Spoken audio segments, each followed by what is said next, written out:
Apologies.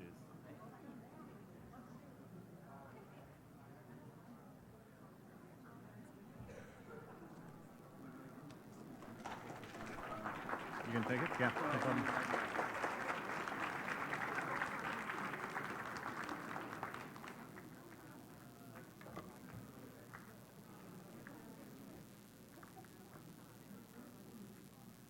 I'd like to begin things on time. I think we have about 30 seconds. It's a radio thing. If I can get this a little closer. Or maybe I'll just do this. Welcome, everyone. Good evening to you. Thank you for attending tonight's federal election town hall meeting, which is co-organized by Temple Sholom, Canadian Memorial United Church, St. John's Shaughnessy Anglican Church, St. Mary Magdalene Anglican Church, the Unitarian Church of Vancouver, Congregation Beth Israel, and the Jewish Seniors Alliance, and CIJA, the Center for Israel and Jewish Affairs.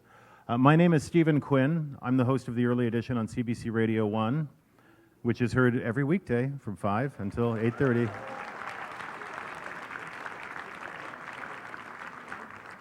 And I'm contractually obligated to say, don't forget to download the CBC Listen app. That's all the politicking I'm going to do tonight. I'm not running for anything. Yes, that's a good thing. Thank you. As we begin, I would like to acknowledge that the land on which we gather this evening is the traditional and unceded territory of the Coast Salish peoples, the Musqueam, Squamish, and Tsleil-Waututh First Nations. We have a limited amount of time this evening, and I don't intend to waste it. Oh, there we go. In a moment, I'm going to introduce you to each of the candidates, but first, a word of welcome and a word of context from Rabbi Dan Moskovitz, Senior Rabbi here at Temple Sholom.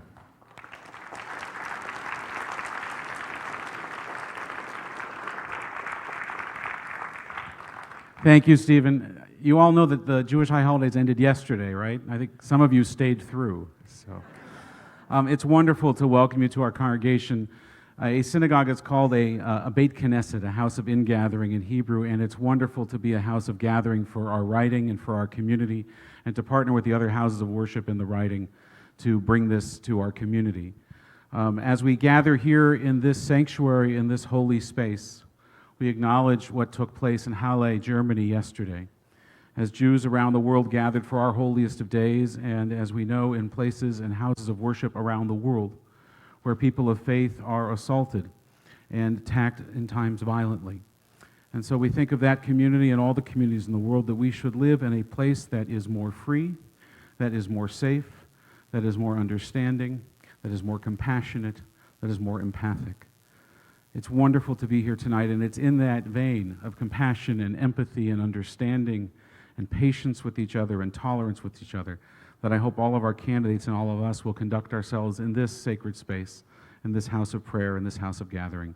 Thank you for being here tonight, and welcome.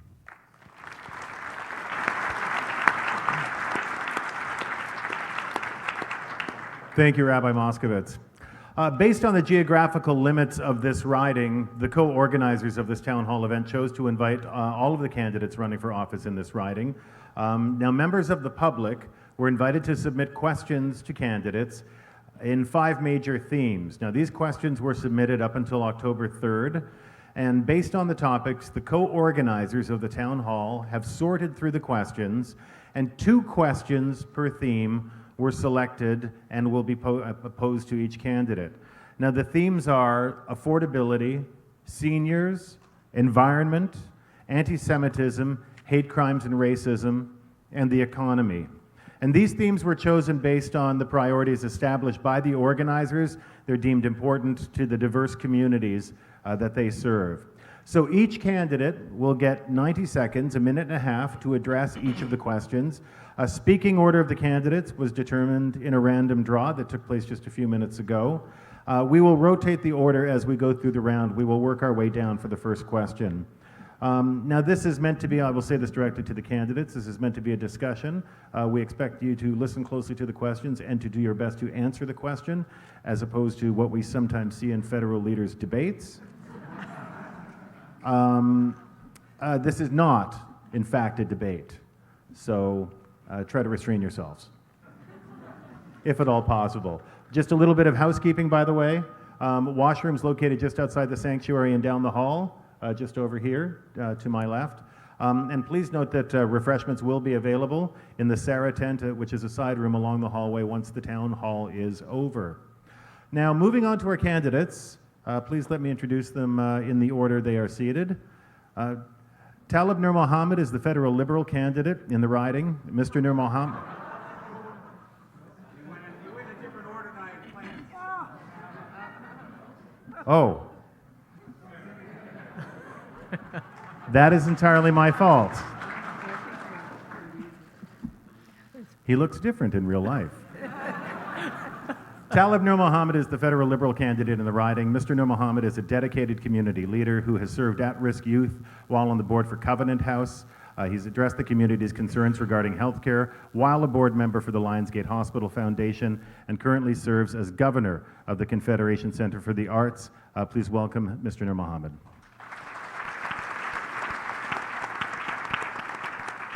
Zach Siegel is the Conservative Party candidate in the riding.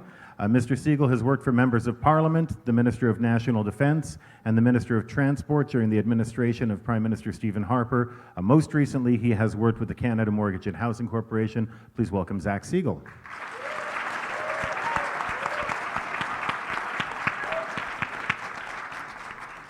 We're going to move on to Louise. Louise Boutin is the Green Party candidate in the riding. Ms. Boutin began her social activism at a very young age in the late 1960s when she joined Greenpeace. Welcome, Ms. Boutin.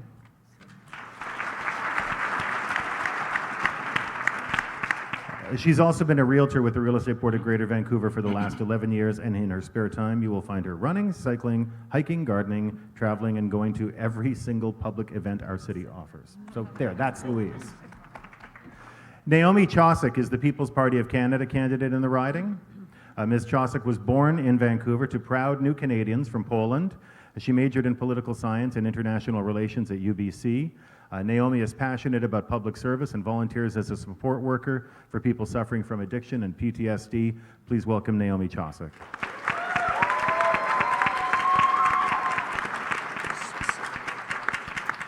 Yvonne Hansen is the new Democrat Party candidate in the riding. She was driven to enter politics at a young age by the growing climate crisis, and Yvonne is a committed advocate on the environment and inequality. She has worked with groups like Our Time, Force of Nature, and Extinction Rebellion to push Canada forward on what she defines as the biggest issue of our time. Please welcome Yvonne Hansen.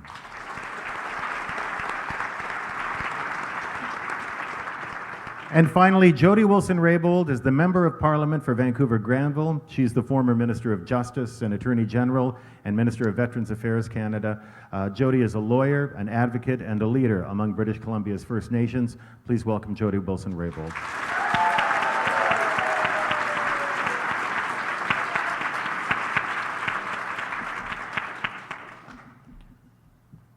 We will begin with our first theme, which is affordability. And please note that, as I said, we will rotate the order of candidates answering. The questions will also appear on the board behind you if you need to take a note before it is your turn. But Talib, the first question goes to you. As I said, this theme has two questions. I'll ask you to answer them one after the other. You have 90 seconds for each question. There's a timer in front of all of the candidates, and if you could stick to the time, we would appreciate that. If you don't, you will hear about it. For you, Talib. If you're elected, how do you plan to bring issues of affordability affecting the residents of Vancouver-Granville to the attention of the government in Ottawa? 90 seconds. Thank you so much for the question, Stephen. And before I start, I wanted to acknowledge that we are gathered here on the traditional unceded territory of the Coast Salish First Peoples, the Musqueam, the Squamish, and the Tsleil-Waututh. I also wanted to take a moment to express my sympathies and to stand in solidarity with the Jewish community in respect of what happened, the awful attack that happened yesterday in Germany. Know that we are all standing together as people of faith and people of conscience. In terms of affordability, I think the most important way to be an advocate for the people of Vancouver-Granville on the issue of affordability is to be a voice in government. So, Stephen, you asked how. I think the how is to make sure that we have a strong voice in government at the table where decisions are being made, That means advocating on behalf of the constituents of Vancouver-Granville on matters of housing, ensuring that the housing strategy that was put in place sees benefits here in Vancouver-Granville, making sure that the investments that we need to be making on public transportation are delivered to government here in Vancouver-Granville, to make sure that our seniors are able to age in place with dignity by supporting what is important to them, and at the end of the day, ensuring that the issues that are seen here every single day by young families, by parents, are vocalized in a meaningful way at the table where decisions are being made in government. Thank you, Talib. The second question, how will you collaborate with the federal, provincial, and local governments to ensure strategies are put into place to reduce poverty in accordance with the National Poverty Reduction Plan adopted in 2018? And please provide one specific policy idea that would help struggling families, children, and seniors. Thanks, Stephen. This is an important question because collaboration is across levels of government is really how we will get things done. We are seeing unprecedented engagement right now between the federal government, the Liberal federal government, and the provincial NDP government, along with the municipal government in Vancouver, to move forward on things like housing. When you talk about a specific policy, I think housing is the one area where we need to all come together and work together to improve affordability. The federal government has allocated $40+ million to support all manner of housing, whether it is seniors housing, whether it is an encouragement of the creation of co-ops, multi-generational housing. But part of that strategy has to be to support community organizations to build housing where community organizations want to work in partnership with the province, with the federal government, and the city. And here I'm thinking of projects like the JCC residential project. These are the types of projects that give life to affordability in our community, and we need to all work together across levels of government to achieve those targets. The best way to do that, I think, is to be somebody who helps to convene different levels of government as equal partners in a meaningful conversation. I think as we start to build those human relationships, regardless of the level of government that we are part of, we actually start to realize we are trying to solve common problems together and to be much more proactive in terms of getting to the outcome rather than deciding who gets to take credit for the outcome. Talib, thank you. And thank you for sticking to time. Zach Siegel, same questions for you. If elected, how do you plan to bring the issue of affordability that affects the residents of this riding of Vancouver-Granville, how do you bring it to the attention of Ottawa? Thank you, Stephen. It's a very important question. And I have to say, I noticed there's a lot of applause for Mr. Quinn at the beginning, so maybe this is a bit more of a CBC crowd, not as much of a conservative crowd, perhaps. That's okay. You know they can be the same thing. I've been on your show before. I'm not so sure.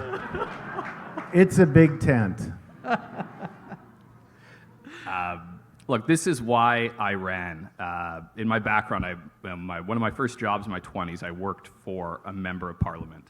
I worked for a member of parliament in Ottawa, and I saw how he used his seat at the table, he used his bully pulpit, he used his position to advocate so strongly for his constituents.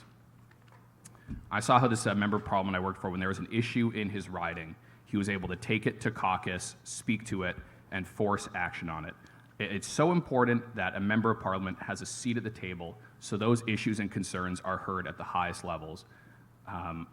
So many people feel that their member of parliament, that representatives don't do anything, that they can't do anything. They can. I've seen it done. It can be done, and that's why I'm running, because I want to be a proper advocate, a real advocate, so people's concerns can be heard in Ottawa. Thank you. And now the second question about collaboration. How will you collaborate with the federal, provincial, and local governments to ensure that strategies are put into place to reduce poverty in accordance with the National Poverty Reduction Plan adopted last year? And please give us one specific policy idea that would help struggling families and children and seniors. Sure. One specific policy that we're very proud of is a universal tax cut. This is something Andrew Scheer and the Conservative Party has proposed. There are often accusations that our tax cuts don't benefit low-income people. Every study has shown that conservative tax cuts by far and away benefit low and middle-income people far more than anyone else. Under the last, according to the Parliamentary Budget Office, under the last Conservative government, low-income people were facing the lowest tax burden in Canadian history. ensuring these people are taken off the tax roll altogether, lowering their tax burden, tax credits that we put in under the last Conservative government, like a transit tax credit. I don't know a whole lot of rich people who take transit and buses. These are types of things that made a real difference in the lives of low-income people. It was removed by the current Liberal government. We want to bring it back. Look, when it comes to provincial and federal relations, it is so unfortunate that provincial relations with Ottawa have never been at a lower point. Alberta, Quebec, British Columbia are fighting with each other. They're fighting with Ottawa. We never used to see this happen. We need strong leadership back in Ottawa. We need leadership that can bring all folks to the table at once. This is so important because the sake of our country rests on this. Thank you, Zach.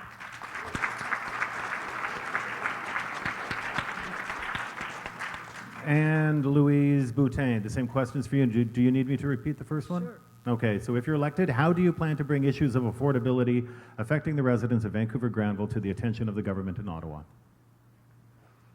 Okay, first I want to acknowledge that we're on the unceded territories of the Coast Salish peoples, the Musqueam, the Tsleil-Waututh, and the Squamish.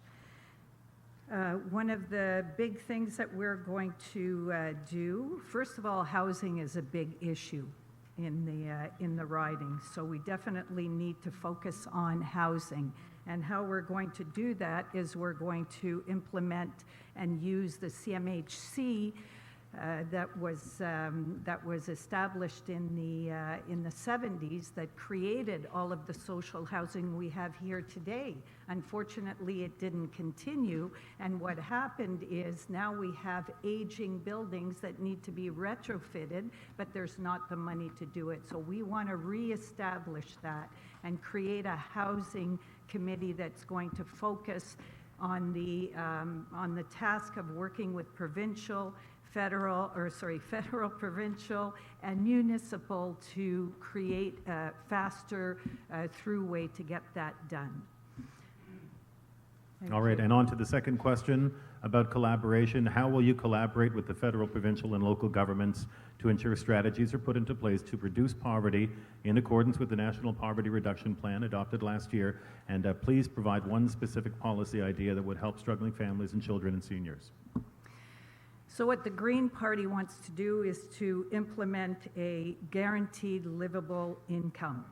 Right now, the cost of living in this province is about, or especially in Vancouver, is about $22 an hour. That's the living wage. That's what we need to be able to survive in Vancouver or Greater Vancouver. So we want to implement that living wage so everybody is raised out of poverty, so we can get the people out of the streets and into housing, as I described before. So this is very important, and we need to roll out that program as soon as possible, and we need to work with all levels of government. With the Green Party, what we're looking to do is to work with all different political factions. It doesn't matter who it is. We need to work together to get this completed, because we still have people on the street living in cars, living in trailers. It's unacceptable, so that's what we want to do. That's the number one priority, is the guaranteed livable income. Thank you. Louise, thank you.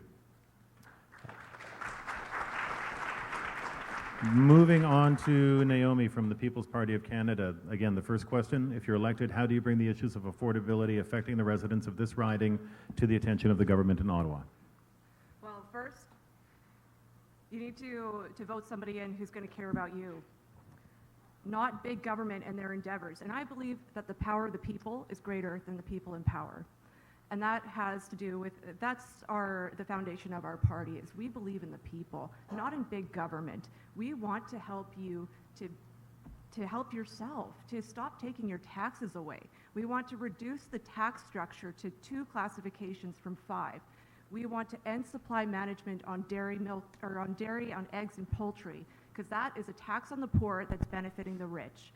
And we have abolishing the capital gains tax, abolishing foreign aid to despot countries that aren't using that money properly. We believe in investment, in you investing in yourselves, and in business investing in Canada. And that's how we're going to help the affordability in Vancouver-Granville. Thank you.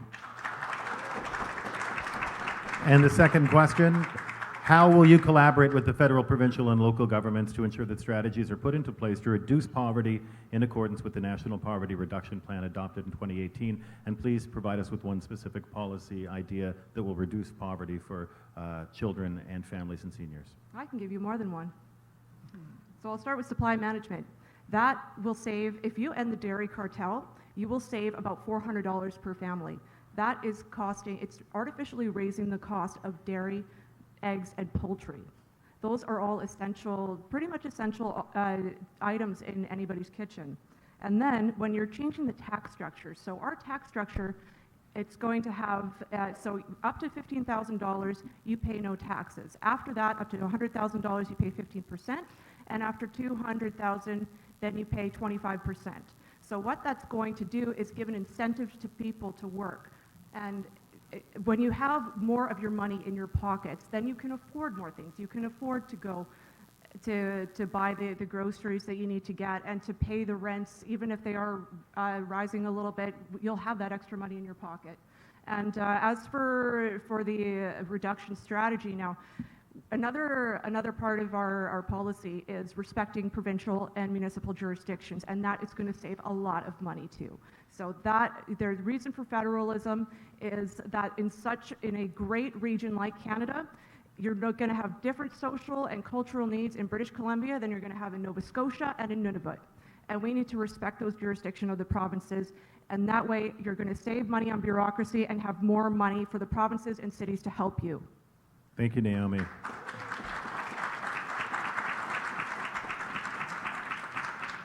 And now Yvonne Hansen of the NDP.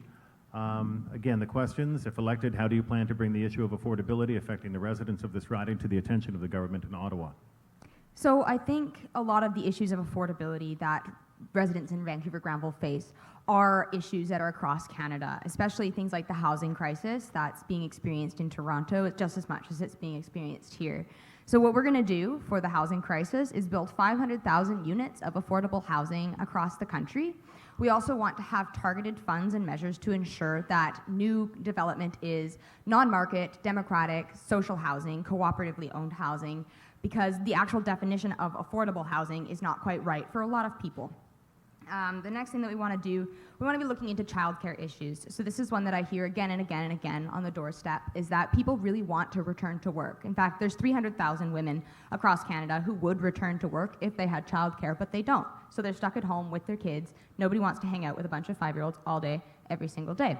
So we are going to do a targeted investment of $10 billion over the next 4 years. And what that's going to do is build 500,000 new childcare centers. We're also going to have a targeted fund. By the way, we're the only party to have this targeted fund to assist in the training of new childcare workers to ensure that all of those facilities are properly staffed.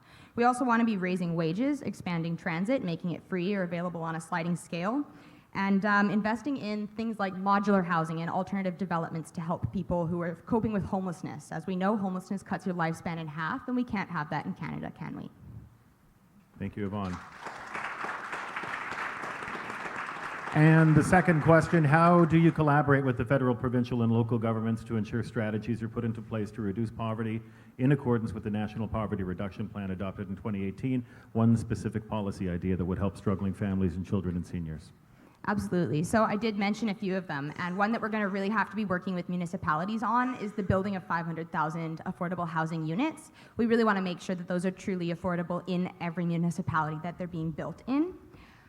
So we're working with the cities on housing. We also need to be working with the province on pharmacare, which is the expansion of universal health care to cover prescription drugs.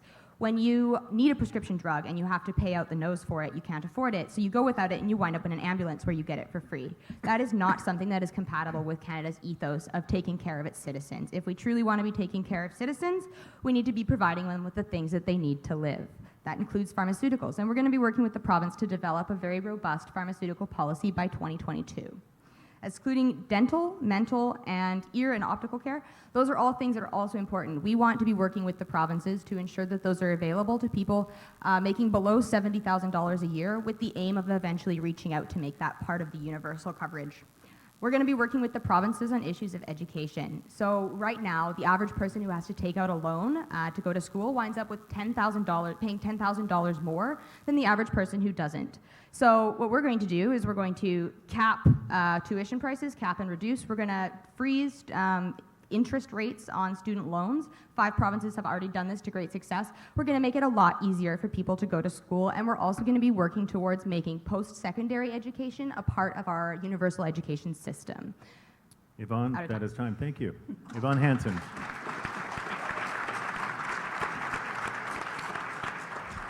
And Jody Wilson-Raybould, independent. If elected, how do you plan to bring the issues of affordability affecting the residents of this riding to the attention of Ottawa? First of all, I too would like to acknowledge the territory of the Coast Salish peoples and thank everyone for welcoming us here into this sanctuary. I have been tremendously honored to be the Member of Parliament for 4 years in this riding. And for those 4 years, having been able to form deep relationships with the communities that make up Vancouver-Granville, I am committed to running as an independent candidate in this riding, and if I am fortunate enough to re-earn the trust and support of the people of Vancouver-Granville, I will continue to be a loud and strong voice that represents the constituents of this riding directly on the issues that matter most. And what I've learned, and I am proud to come from an Indigenous culture that understands the nature of community and the nature of the relationships that we have and the interconnected reality of those relationships and the issues that we face. Affordability, poverty, health are all connected with the environment, with the realities that we face in terms of the economy. We have to understand the connected nature of these issues, understand how we can move forward with legislation to address issues of affordability. And I am committed to continuing to have a strong voice, to recognize that we need to make balanced decisions, we need to make investments for the sake of community. Thank you.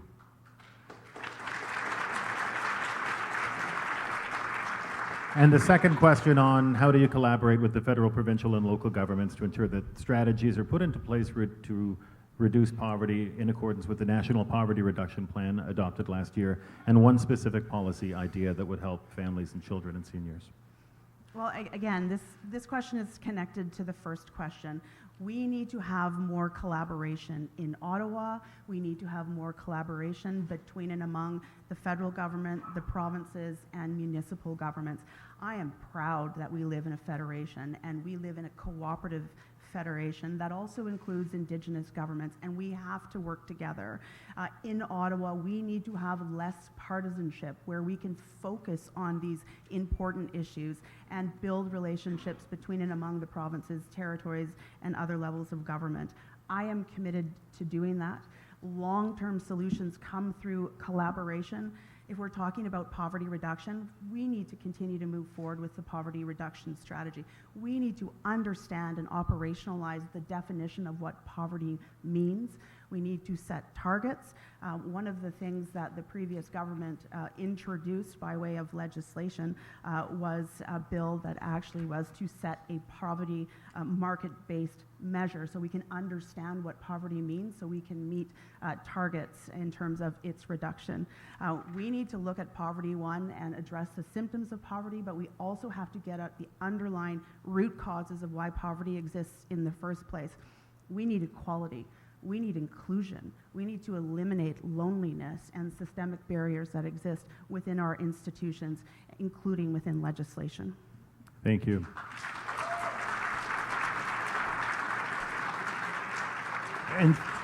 And thank you to all of the candidates for keeping to time. It's much appreciated. Thank you. Our second theme tonight is seniors, and we will begin with Zach Siegel this time around and move our way the same way down the table. 2 questions on this topic. The first question is, how will you advocate to gain government support for seniors who are living on a low income and or working out of necessity? It's a very good question, and right now we're in a situation like a lot of Western countries where we have an aging population.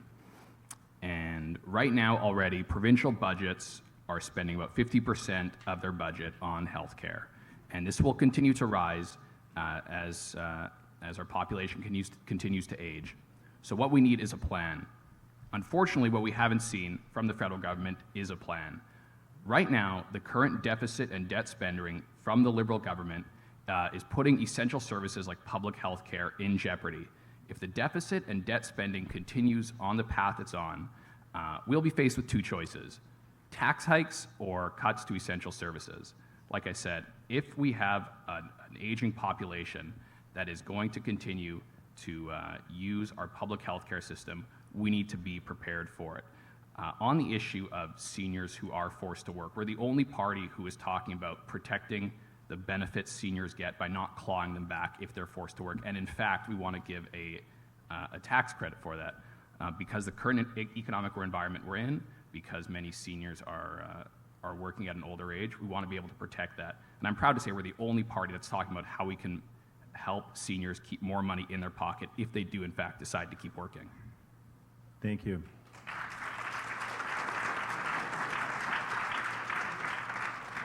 The second question, and you've answered it partly already. The second question, the Canada Pension Plan, the CPP, Old Age Security, and Guaranteed Income Supplement, the GIS, are key pillars of income support for seniors. What actions would you take to further support and enhance these programs for seniors today and tomorrow, and do you support a national pharmacare plan? Well, look, I'm proud to be part of a party that in the last government we made huge increases to the GIS and OAS. But this also speaks to the issue of seniors who want to save on their own means. And the Conservative Party had an outstanding track record on introducing the tax-free savings account and increasing the amount you can save in it. And this is something we have heard that benefited seniors remarkably. Again, unfortunately, when the Liberals came in, they said this was a method for wealthy people to hide their money and shelter from taxes. This couldn't be further from the truth. Initiatives and vehicles like the tax-free savings account have done wonders for seniors. The thing is, we are in an economic environment where interest rates are at rock bottom, and seniors who had saved and wanted to plan to save relying on higher interest rates are in a very difficult situation. So we should be doing everything we can to protect their savings, to encourage their savings, and of course things like Guaranteed Income Supplement and Old Age Security should of course be increased. Zach, thank you.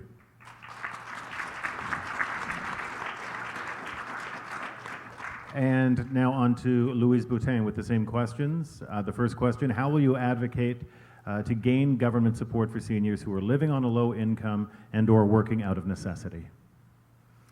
Thank you for the question. So again, I bring up the guaranteed livable income. Our program incorporates that. So all of the different services that are now given to low income would fall into the guaranteed livable income. As it pertains to the CPP, we need to target the income during the life of somebody's work time. Right now, it's 25% that gets looked at. We need to raise that to 50% of the income received during the working years. So that would help increase that amount. We need, it's stated that we should have at least a minimum of $2,000 a month going to our seniors. But what's more important is the added services, so the medical services. We believe that we need to introduce pharmacare. So pharmacare is very important, as well as other services like hearing and dental for low-income seniors. Louise, thank you. And on to the second question. And you've mentioned pharmacare already, but the Canada Pension Plan, Old Age Security, and Guaranteed Income Supplement are key pillars of federal income support for seniors. What actions would you take to further support and enhance those programs for seniors today and for tomorrow? So again, we talked about, I talked about pharmacare, I talked about dental, but also dementia is hitting extraordinarily as we speak. We look at probably within 25 years, it's going to reach 1.3 million people that are going to be suffering with dementia. And we really don't have any strong programs. We need to invest in the healthcare system so that we can work towards alleviating or finding solutions even for dementia. The other thing is loneliness, making sure that our senior citizens obviously have housing. So again, we talked about our housing program, but certainly build new ways of living, and especially dementia. There's places around the world where they've created villages where dementia people can live openly. They're not locked up like they are presently. So we need to really focus on our seniors. If we don't do that, again, we're going to be behind the 8 ball. So it's very important that all of those are looked at, that we have proper income, a minimum livable wage for all seniors, and also look at the health services. Thank you. Thank you, Louise. Naomi Chosik from the PPC. How do you advocate to gain government support for seniors who are living on low income and or working out of necessity? Well, this is something that affects me personally. So my parents, as you heard, I'm a second generation Canadian to Polish immigrant parents, and they have their own business. And they've been in the senior category for a few years now. And having millennial children, they can't afford, now they're helping us because you understand what the affordability is like for us youth. And they still have to work. They are far beyond, what people should be, when people should be retiring, and they still have to work. They have their own business, and the amount of taxes that they pay is ridiculous. It's too much. Small business owners are the backbone of this economy, and they are the largest employers in Canada, and they need help to reduce their taxes so that people can be able to invest in themselves. Now, this tax structure that we're proposing, it's not only going to help small businesses, but it's going to help people that are working to save their money to retire. So that is, again, up to $15,000, no taxes, 15% up to $100,000, and then after that, it's 25% over $200,000. All right, and the second question, the Canada Pension Plan, Old Age Security, Guaranteed Income Supplement as well are the key pillars of the federal income support for seniors. What actions would you take to further support and enhance these programs for seniors today and tomorrow? And are you in favor of a national pharmacare plan? Now, I want to warn you before you listen to my comrade here, and or I shouldn't say comrade, my colleague.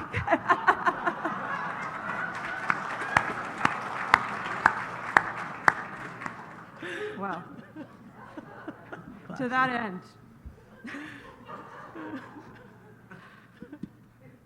well, it's going to be really expensive. And you can't pay for it by taxing the rich because the rich will leave.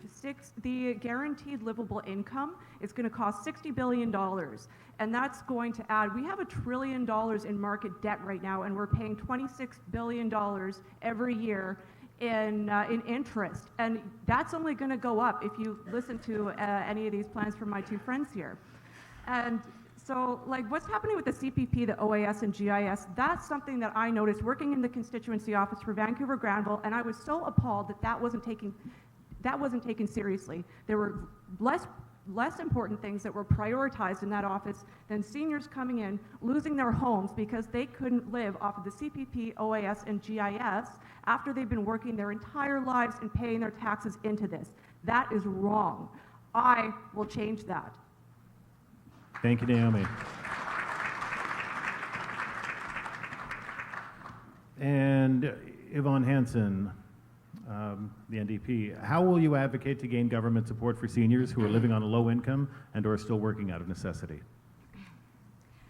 So I've already mentioned quite a lot of the kind of targeted things that we're going to do. We're going to extend healthcare to cover pharmacare, and you know that this will disproportionately benefit seniors. A lot of people have to stack their prescriptions or have to cut, so they have multiple prescriptions that they're paying out for. And if you don't have benefits, which you may not if you never worked to achieve some kind of pension, or you're not working currently to achieve benefits, then that's going to be quite expensive. And it can wind up being, thousands of dollars per month, depending on what conditions you have. So this pharmacare plan will save the average family $500 per person per year. We also do want to have guaranteed basic income pilot projects. We found that in Manitoba and unfortunately in Ontario, where they've been done, the only people who actually stop working are single mothers and high school students. So we know that these would benefit seniors because seniors have already stopped working. They will just be reaping the benefits of this robust public sector. We want to offer new units of affordable housing and working with the city to ensure that they're truly affordable. And that doesn't mean, 30% of the mean income, because that's going to be quite expensive for a lot of people. That means actually affordable 30% of their income, which oftentimes is quite low. We want to have a national elder abuse prevention strategy. We want to have a national senior strategy, a national dementia strategy to really help out people who are struggling with niche conditions or, not so niche conditions that are happening around our country. Thank you. Thank you, Yvonne. On to the second question. CPP, OAS, and GIS are the key pillars of federal income support for seniors. What actions would you take to further support and enhance these programs for seniors today? And I think I know where you stand on a pharmacare program. Yeah, I'll stop talking about pharmacare. So one way that we're going to strengthen the GIS is by leaving a 1-year delay. So if for whatever reason you're unable to file the paperwork for 1 year, it's not cut off immediately. You have literally a full year after it would regularly be cut off to get that paperwork in, get that income statement submitted so that you can start seeing the benefits again. So that's going to leave a lot of people who are maybe in unstable conditions, preventing them from then having all of their income cut off all at once. We also want to make the caregiver tax credit refundable because a lot of people, especially seniors, have to take time off to care for aging loved ones. And when you take time off work, that's cutting off your income. Making this tax credit refundable will definitely save people money. We want to work with cities to encourage forms of intergenerational social housing and things that are accessible to a diverse range of needs. If you're living with a wheelchair, it's extremely hard in Vancouver to find a place to live. And that's something that absolutely needs to change. The federal government used to have a big role as a housing provider, and it has since forgotten that role in the name of austerity. We want to set minimal nutrition standards for care homes and for caregivers, and then provide targeted funds to help make those nutritional standards realistically achievable. It's one thing to promise to put standards in place, but it's another thing to back it up with funding, and that's something that the NDP is absolutely promising to do. And finally, we're going to strengthen public pensions, and we're going to make it so that companies that go bankrupt have to pay out pensions before they pay out dividends to their shareholders. Thank you. Thank you, Yvonne. And Jody Wilson-Raybould, the first question, how will you advocate to gain government support for seniors who are living on a low income and are still working out of necessity? Yeah, well, thanks for the question. And with our very rapidly increasing aging population, we need to address this issue in a very robust and meaningful way. First of all, in terms of advocacy, you need to understand the community that you're representing. I will continue to ensure that I engage with the community. We had a series of forums, and one forum in particular stood out with seniors, and it was put on in partnership with the City of Vancouver, talking about isolation and loneliness. And through isolation and loneliness of seniors comes health challenges, comes many other issues that we need to deal with in terms of the health system. So, and one of the things that I also learned there, and this comes and I reflect back on who I am and the role that elders play in communities, the role of elders in my community is venerated. And we need to understand that with the increasing population, that all seniors deserve to have a dignified retirement. So I will advocate strongly for the issues that are impacting seniors, whether it be cost of living, whether it be the healthcare system, whether it be placing the importance on being able to age where you live. So when you can age where you live, you can maintain the relationships that you have. Having home care to be able to support individuals is something that I'll speak strongly out about. And on the second question, the Canada Pension Plan, Old Age Security, and Guaranteed Income Supplement, key pillars of federal income support for seniors. What actions would you take to support and enhance those programs for seniors today and tomorrow? And where do you stand on a national pharmacare program? Big question, important questions. In terms of OAS, GIS, CPP, we need to ensure, again, that seniors have a dignified retirement. I was knocking on doors in Marpole earlier today, and I met a woman named Marion. She collects all three, and she lives in a rental apartment that she pays $900 a month for, and she really has little else to spend her money on. We need to understand the reality and the fear that seniors have of being evicted from their rental homes because they can't pay to move somewhere else. We need to ensure that we are increasing what seniors have in order to have a dignified retirement and the resources they need to actually live and buy food, for example. In terms of pharmacare, I am supportive of moving forward with a national pharmacare plan. This is the last plank left in our celebrated Medicare plan right across the country. We need to ensure that we move forward on it. How will I advocate for that? Like the Medicare system, that was achieved under a minority government where people took off their partisan hats because this was something that was so important to Canadians. We need to cooperate and work across party lines in order to bring forward a pharmacare plan that will provide for Canadians. Thank you very much.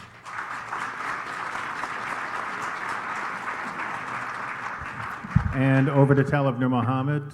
How will you advocate to gain government support for seniors who are living on a low income and or working out of necessity? Whenever there's a conversation about seniors, I think about my grandparents who have now passed, but who helped to raise me. And I reflect on the role that they played in my life as I grew up, and I now look at my parents who are now seniors. And I know that we often talk about seniors as a bundle. But the needs of seniors at 65 are materially different from the needs of seniors at 85 and at 90. So I think we have to be thinking about this in a much more comprehensive way. So we need to be advocating on behalf of seniors for seniors who need to be able to age in place at home with home support.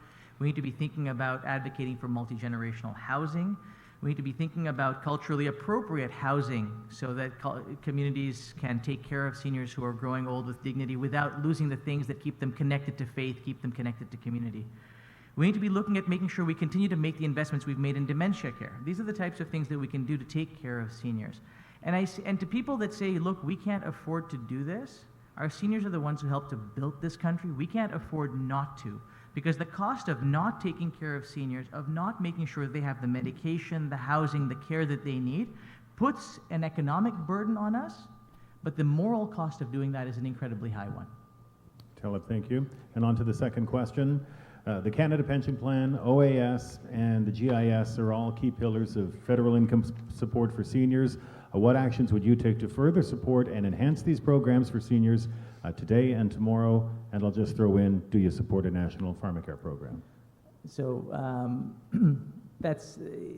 glad you asked the pharmacare question because I think it is an important place for us to start. We absolutely support a national pharmacare program. We've committed to $6 billion as a down payment in part to make sure we can roll out a comprehensive pharmacare program. When you ask about the CBP, OAS, and GIS, the first thing that we would do is to continue the work that has been done over the last 4 years of rolling back I would argue, cruel change that the Harper government made of taking the age from 67 for pensions back down to 65 and reinvesting. We've already increased that by $1,000 a year, another $725 for seniors in the next budget, but making sure that that number also goes up, so that as seniors age and their needs increase, so too does the funding support that the government gives them. So those programs are critically important. We have an economic system in this country that enables us to support care for seniors through those important pension programs. But we also need to be doing more. We need to be making sure that through that work that we do, we are also ensuring that we are putting in place a national definition for elder abuse, so that people who are taking advantage of our seniors, particularly in economic and physical terms, that those people face significant consequences. We need to make sure that the investments that we're making are on comprehensive wraparound services for seniors, so that the income that they are collecting from their OAS, from their GIS, is supplemented by a system that actually cares about the comprehensive set of needs that they need in order to be able to thrive, not just survive. Thank you. Taleb. That wraps up our second theme. And on to our third theme now. You may all want to take a sip of water, which is the environment. And we'll begin with Louise Boutin for this one and work our way around once again. Louise, for you, how will you balance the need for a strong Canadian economy with the need for increased environmental stewardship? And given the global scale of the carbon emissions problem, what will you do to encourage a successful international approach? Well, first of all, I have to say that, as Greta said, our house is on fire, and we need to do something about it. So yes, the economy is important, and we have a plan to go forward, but the reality is we have to work on changing what we're doing. So we propose to transition. So transition from coal and gas and oil to renewable resources. It's very important that we do that, and we do that quickly. So we want to put together a cross-party inner cabinet to deal with the climate change right now. As soon as this election is over, we have to establish that, and we have to move forward on the plan. And it needs everybody. It needs the federal government, it needs the provincial governments, and it needs the municipal governments. We need to work forward.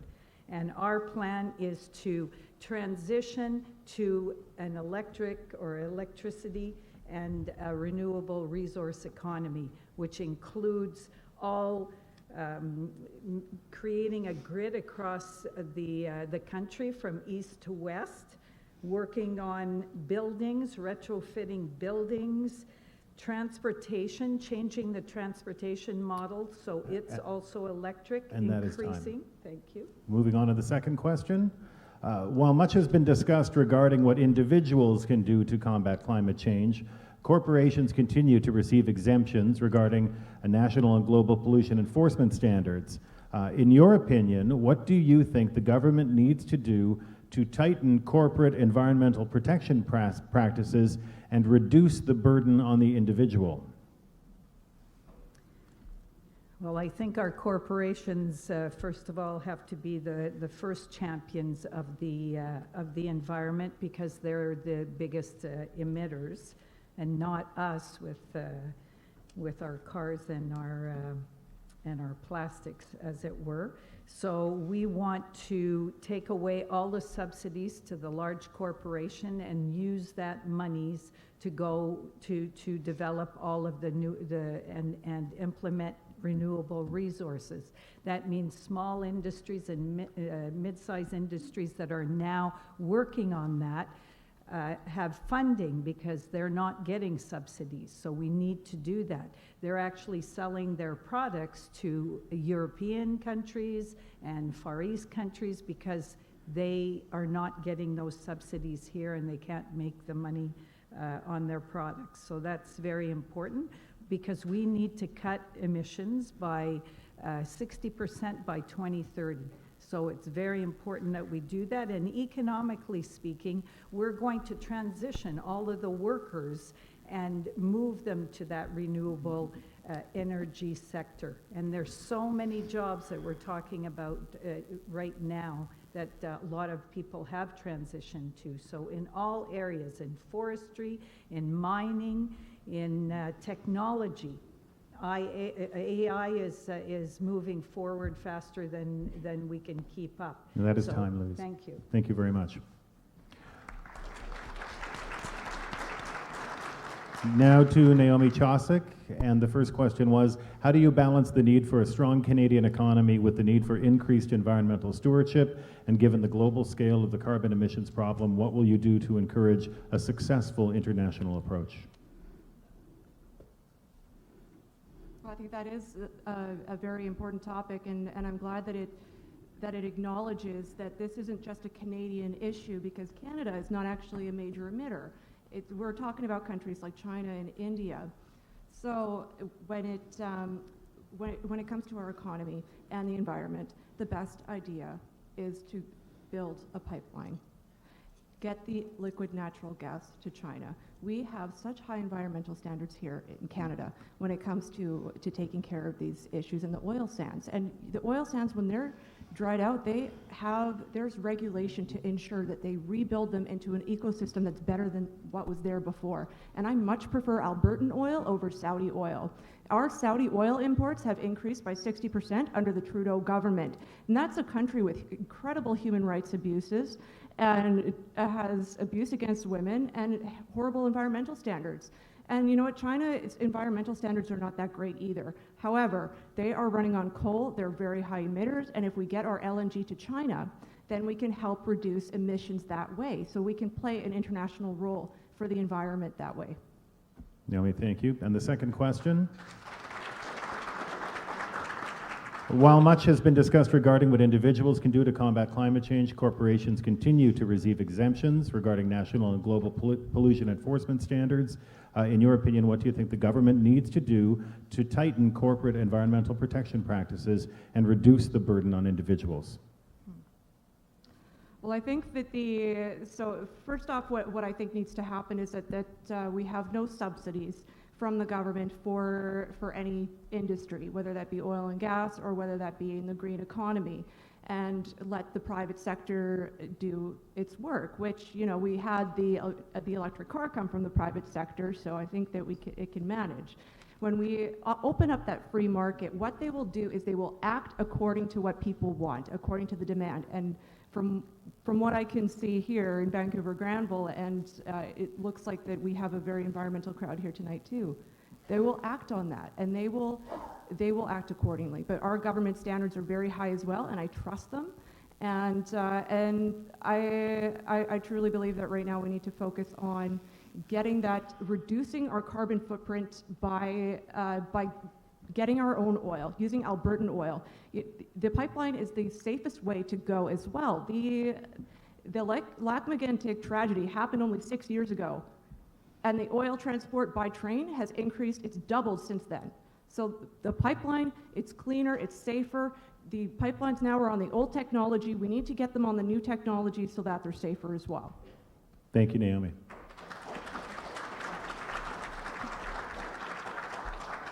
And Yvonne Hansen, the question's for you. How will you balance the need for a strong Canadian economy with the need for greater or increased environmental stewardship? Given the global scale of the carbon emissions problem, what will you do to encourage a successful international approach?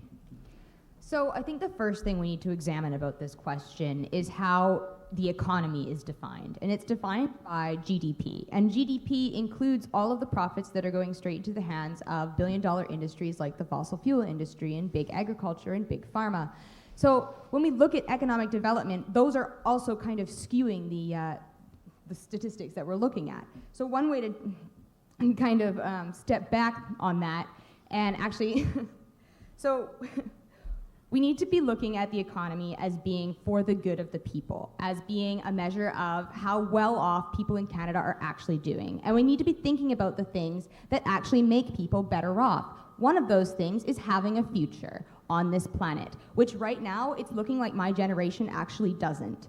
So that is not great for the people. We actually know that there's an inverse relationship between the profits of the fossil fuel industry and the profits from the government. So it used to be that we got 15% of all those profits in taxes and crown revenues, and now we get 9%. And yet, the fossil fuel industry has grown substantially. It's spiked over the last 2 decades. So they're making more money and we're getting less of the profits. That said, there are ways to balance our economic development and make sure that nobody loses their livelihood. First of all, the jobs training program to retrain 300,000 people whose livelihoods currently depend on the fossil fuel industry. We need to be completely rebuilding the way that we interface with this country, and that effort takes work, and it makes work for a lot of people. Thank you. And the second question, while much has been discussed regarding what individuals can do to combat climate change, corporations continue to receive regarding national and global pollution enforcement standards. I can yell if you need me to. What do you think the government needs to do to tighten corporate environmental protection practices and reduce the burden on individuals?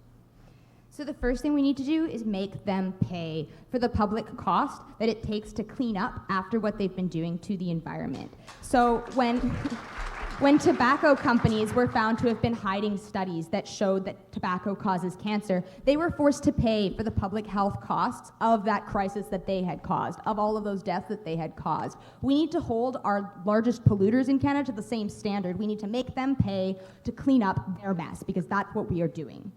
We need to end all fossil fuel subsidies. So right now, the Canadian government gives out $3.1 billion in fossil fuel subsidies. Those are direct subsidies. A further $50 billion in indirect subsidies. That's how much we're paying to clean up their mess. We also give out $14 billion in corporate subsidies. So we end all of those. That's a huge chunk of revenue back in our pocket to spend on the environmental action that we actually need to see. We need to phase in subsidies for environmentally friendly organizations and practices, such as sustainable energy development and agricultural practices that don't actually create huge swamps of waste. We need to subsidize renewable energy. We need to ban harmful pesticides and herbicides. We need to phase out subsidies on harmful agricultural practices like beef and cattle. We need to stop exempting the largest emitters in Canada from the carbon tax. So right now, that entire fossil fuel industrial complex is exempted from the carbon tax. We're paying, but they're not. We would have a lot more money in our pocket in the form of rebates if we actually had them pay. Thank you. Yvonne, thank you.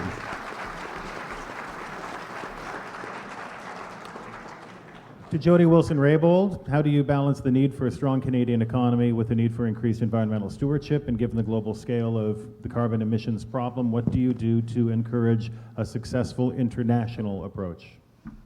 Well, I can't even count the number of times that I've heard that we need to balance the environment and the economy, but we truly do. And in terms of Canada's role in the world, of course, as a first world country, we have a role to play in the world in terms of addressing climate change. We have a significant climate debt, more so than third world countries, and we have to acknowledge and act upon that debt. I believe fundamentally, as I know Yvonne does, that climate change is the issue of our time, as many of us do up here. And we have to work across party lines. We have to have a more ambitious plan that is going to address climate change. We have to, and I agree with Louise, we need an all-party committee that is accountable to meet our emissions targets, to meet the IPCC targets, to ensure that we are doing something about it. It needs to be accountable. We need to employ a whole bunch of different tools. And yes, we need to continue to have a carbon price. And that price is going to go up. It is the most efficient market-based tool that we have, and we need to continue to provide regulations. Thank you. And the second question, while a lot has been said about what individuals can do to combat climate change, corporations continue to receive exemptions regarding national and global pollution enforcement standards. What do you think the government needs to do to tighten corporate environmental protection policies and reduce the burden on individuals? Well, I'll answer that question initially by saying everybody is going to feel the need to act and feel the burden of addressing the challenge of climate change and needs to do and engage in climate action. In terms of corporations, we need to understand that the carbon price is going to continue to go up. We need to reduce the exemptions. We need to move towards ending fossil fuel subsidies. We need to have an understanding of what the transition is from one industry to a green economy. And this kind of relates to the first question in terms of the economy and the environment going together. I don't think that anyone, well, actually, I think we're moving into a recession, an economic slowdown. The next government is going to have to deal with an economic slowdown.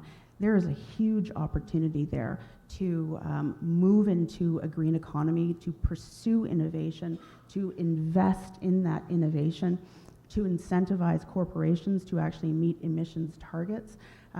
We need to prime the pump in a recession type of environment, and there is an incredible opportunity to move into a green economy, to do our job and to create an inordinate amount of jobs in terms of electrification, in terms of renewables. That's the opportunity that we have. Thank you.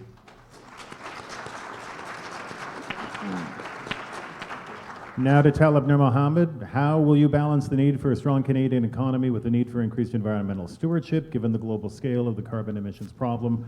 What do you do to encourage a successful international approach? I think most of us up here, as you've heard from Yvonne, Jody, and Louise, agree that we are in a climate emergency, or you'll hear from Louise, I'm sure, that we are in a climate emergency. This is probably the most important issue of our generation. And the plan that we need to put in place should be one that is not only ambitious, but actually achievable.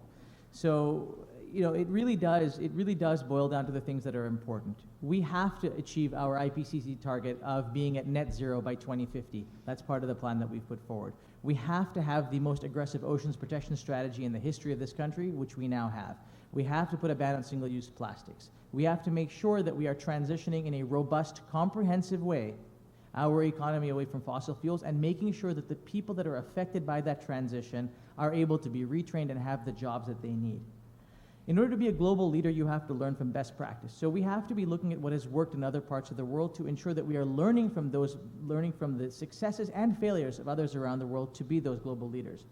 But we also have to see this as an opportunity. For our economy to grow, we have to be leaders in thought, we have to be leaders in action, and to implement these solutions gives us an opportunity to teach others around the world and to sell those skills, talents, and technologies around the world to help the world become greener through that process. Thank you, Talib. And the second part of the question? While much has been discussed about individuals and what they can do to combat climate change, corporations continue to receive exemptions regarding national and global pollution enforcement standards. What do you think the government needs to do to tighten corporate environmental protection policies and reduce the burden on individuals? Yeah, some people will tell you that we don't need a price on pollution. The fact is that we do, because it actually works. It does two things. The first is that it is an intentional cause for people to adjust how they behave, how they act, how they spend, and how they build. So the fact that we actually live in right now what is an output-based system where heavy emitters actually pay more and more and more for what they emit causes those corporations to behave differently. But we have to do more.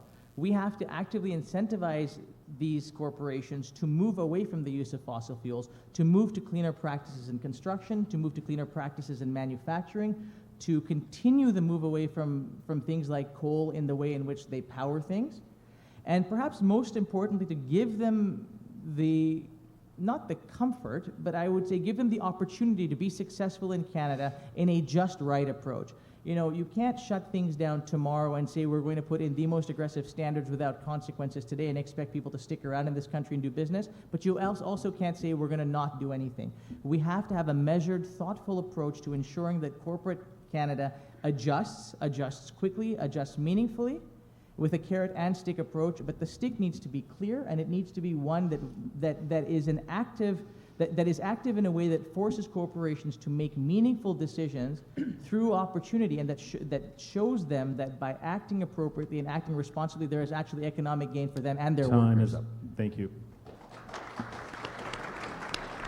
Thank you, Talib. Zach Cohen, Conservative Party of Canada. Pardon me, losing my mind. I'm sorry. My apologies. Zach Siegel, Conservative Party of Canada. Thank you. My apologies. Thank you for the question. It's a very important question. And we heard a lot of people here on stage say we need a balanced approach. I don't think forcing people out of their jobs in Alberta and telling them we'll retrain them and grinding our economy to a halt is a balanced approach, in my opinion. Look, I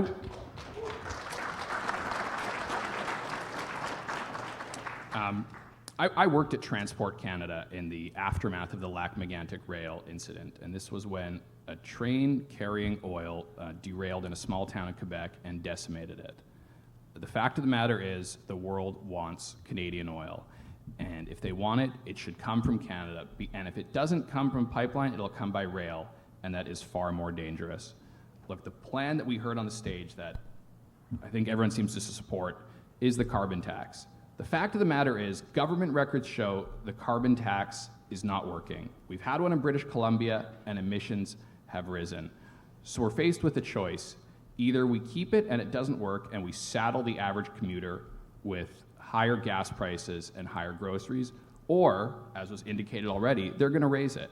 And if they raise it, this will grind our economy to a halt, will be uncompetitive. We need a proper, balanced plan. We put forward a plan where we want to prioritize infrastructure projects that get people off the road, to reduce traffic, to reduce emissions. These are the types of real things that we're proposing that aren't going to hurt people, that aren't going to take their money into their pocket, and will actually have a tangible reduction in carbon emissions. Zach, thank you. And my sincere apology, my day begins at 3:20 in the morning, so I do apologize. The second question, while much has been discussed regarding what individuals can do to combat climate change, corporations continue to receive exemptions regarding national and global pollution enforcement standards. What do you think the government needs to do to tighten corporate environmental protection practices and reduce the burden on individuals? Yeah, absolutely, and that speaks to the core of the issue, that big polluters have to pay. Right now with the carbon tax, big polluters are exempt from paying it, and the average Canadian has to pay. The average Canadian who has no choice but has to drive, has to buy groceries, has to pay a carbon tax. The big emitters are omitted because, as you've seen with this government, if you're connected, if you have lobbyists, if you're an inside industry player, you get exempt. The Conservative Party has put forward a plan that actually has a higher threshold. If the big polluters pollute under our plan, they'll be forced to pay a penalty. That penalty, instead of paying it to the government so they can spend it and waste your money, what it means is they'll be forced to pay into a clean tech fund. And as we've heard, everyone here supports clean tech, and as they should. This fund will support green technology, technology that reduces carbon emissions. There are outstanding programs in Canada that are already being used. If we could put more money into these, that would solve a part of the problem. As was indicated in the first question, this has to be a global fight. If we shut down everything tomorrow, it would be made up in a few weeks by emissions from China from their coal plants. If we could export our great technology, our less carbon emission energy to countries in Asia, it would make a substantial difference. This has to be a global fight. It can't be just Canadians saddling this with more money being taken out of their pockets. Zach Siegel, thank you.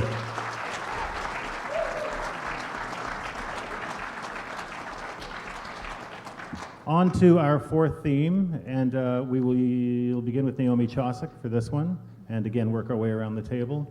Naomi, to you. Recently, communities across the country have seen signs of bigoted behavior, from the distribution of racist flyers about certain demographics to slurs often used to capture in social media to anti-Semitic graffiti, and even seen physical violence. There is a perception that Canadian society is becoming less tolerant of diversity. How do you think this could be best addressed? This is another issue that's very close to my family. As I mentioned earlier, my parents, they immigrated from Poland, so I'm a second-generation Canadian. So what that means is I might have some of the same heritage or some experiences of our families in the room here. My grandparents narrowly escaped the World War as Polish Jews. My great-grandparents, the Hotziks, Michael Hotzik and Rosalia Hotzik, forgive me if I trigger anybody, but they were tied up, with their hands were tied up with wires, and they were shot point blank in the head. And the only reason that my grandpa Hotzik survived was because he ran to the forest. And And and nobody thought that the Nazis were going to come and attack that town. But they did, and he had to go back and bury his parents. And now, during this election, myself have had to have to suffer through anti-Semitism by being called a Nazi, by being called a fascist, by being called a racist, mostly by the NDP, by the way. And it's absolutely intolerable that this is happening in our society. That's not right. It can't be okay, especially after telling that story. For my mother to have to get followed to her car and called a Nazi, there is something wrong with that. We need to adopt the definition of anti-Semitism into our regulation.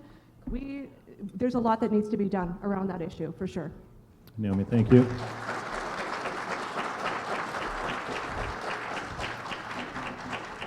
And the second question, what is your position on the boycott, divest, and sanction movement? Are you in favor or are you opposed? And please explain why. The boycott which?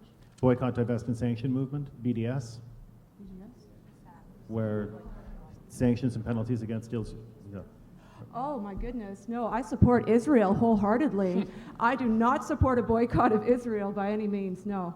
I support the, is that what that's about? That's I'm not correct. familiar with it, okay. So yeah, no, that's absolutely wrong. I believe in the Jewish right to self-determination, or the Israeli right to self-determination, and I can't see it as any other way. Our leader, although he has said as a national leader he will not, I don't think he's going to comment on such issues at this time, but remember when he was Foreign Affairs Minister under Harper's government, he paid special attention to Israel, and when asked why he supported Israel, he said it's because it's the right thing to do. And that's what our position is on that, so I would absolutely not support such a boycott. Naomi, thank you. Yvonne Hansen, the same questions for you. I will dispense with the preamble. There is a perception that in Canadian society we're becoming less tolerant of diversity. How do you think this could be best addressed? Absolutely. So I think our leader, Jagmeet Singh, has been doing an incredible job of standing strong in the face of very racist attacks that he's been getting. Just last week, there was a man who told him to cut his turban off so that he would look more Canadian, because when in Rome, do as the Romans do. And Jagmeet Singh said to him, I think Canadians look like all kinds of people. I'm going to keep it on. That's the kind of spirit we need from our leaders. When people come up to Jagmeet Singh and they accuse him of Islamic terrorism, he never says, I'm not a Muslim, I'm Sikh. He says, this has no place in Canada, and he refutes the idea of anti-Islamic sentiment in general, instead of trying to distance himself from that group of people. That, to me, is extremely admirable. We need a government that's able to stand up to that hate, to call it out when they see it, and to act appropriately. So, I wish that you felt that way when you were calling my mother a Nazi. That Pardon said, me?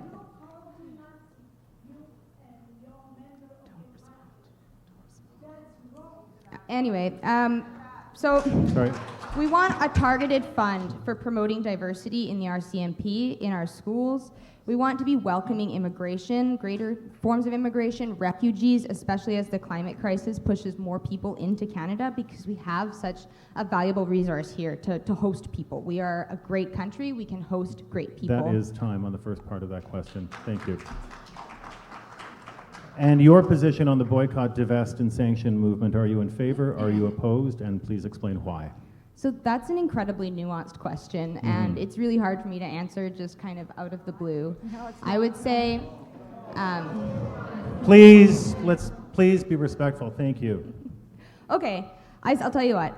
I don't support boycott, divestment, and sanctions in products that are made in the defined borders of Israel. The products that are made outside of those defined borders in occupied Palestinian territories, yes, I would say we should be boycotting those.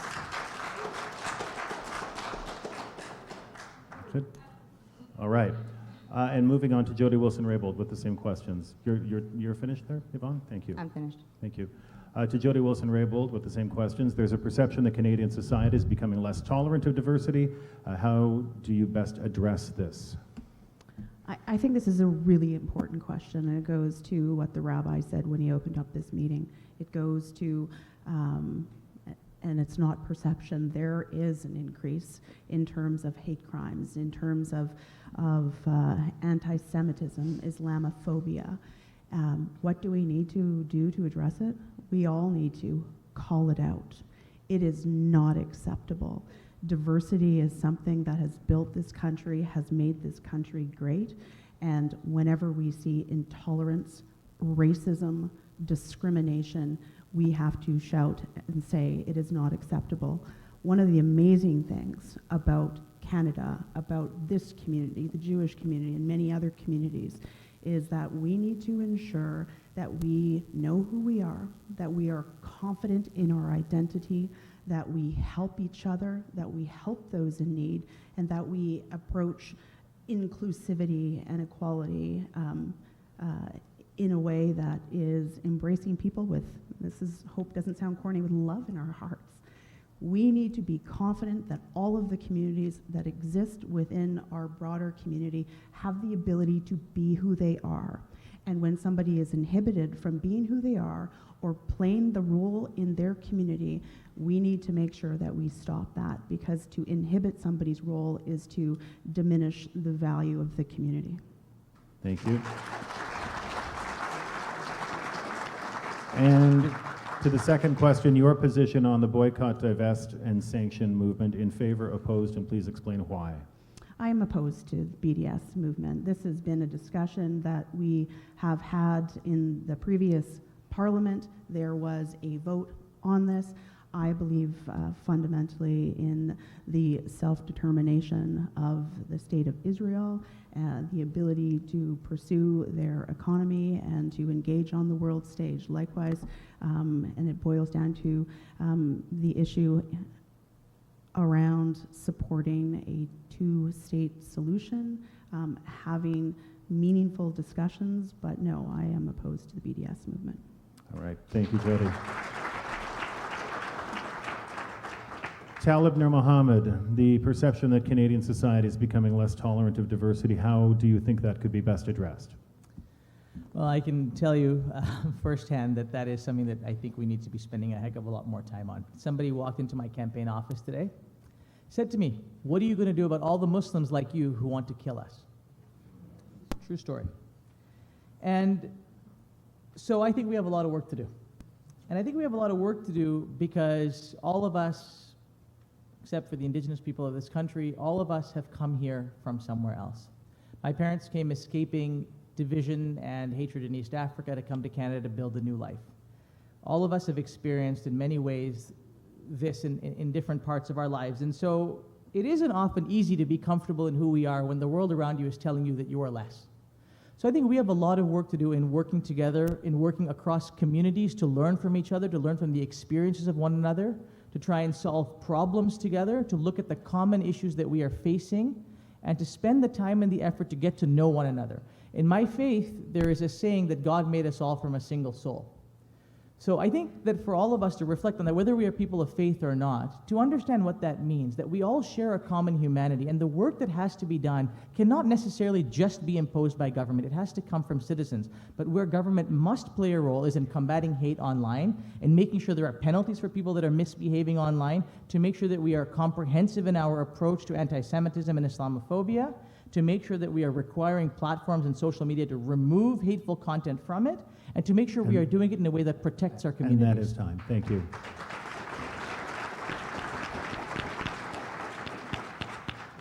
And your position on the boycott, divest, and sanction movement: in favor, opposed, and please explain why. So I'm opposed to BDS because anything that is counterproductive to bringing peace and security in Israel and the Palestinian territories should not be entertained, period, the end. In terms of why, you've asked me why. I think it's important for us to remember that when we are supporting our allies like Israel, that means making sure that we are working to strengthen Israel's economy. We are working to strengthen economies around Israel, but we are working to make sure that people are able to find peace. Anything that is a distraction from people learning about one another and coming together in a meaningful way should not be entertained.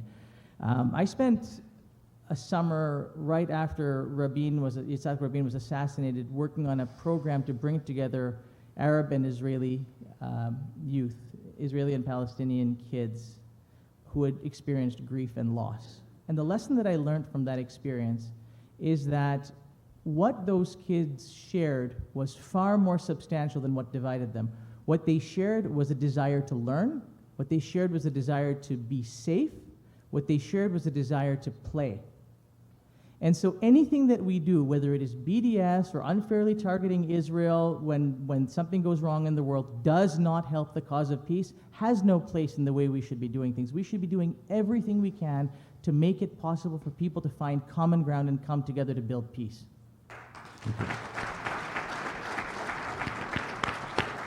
Thanks, Talib. And now to you, Zach. There is a perception, or as Rabbi Dan said, a reality that Canadian society is becoming less tolerant of diversity. How do you think this could best be addressed? It certainly starts with education, and there was very recently a big fight at City Hall over the definition of anti-Semitism. And upon reading this should have been a slam dunk, and it should have been easy, and it resulted in a war, in a major fight. And this speaks to the fact that we are all speaking out of different sides of our mouth on this issue. And you know, as Talib indicated, that a lot of this comes from the issue of online polarization. And this also speaks to our politics. We've become so polarized, and this is because where we get our information online in the echo chamber, and it's all confirmation. You can say things without revealing your identity. And it's made the conversation so difficult. And look, there's a lot of discussions we've been having tonight where we all try and take a nuanced approach, and it's becoming harder and harder to speak on issues in a nuanced fashion because things are becoming so polarized and so extreme, and it makes it quite hard to have a proper discussion on it.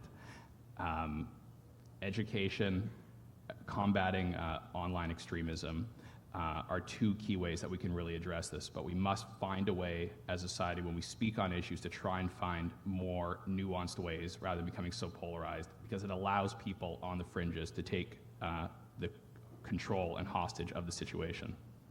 Thank you, Zach. And on the second question, your position on the boycott, divest, and sanction movement, are you in favor, opposed, and please explain why?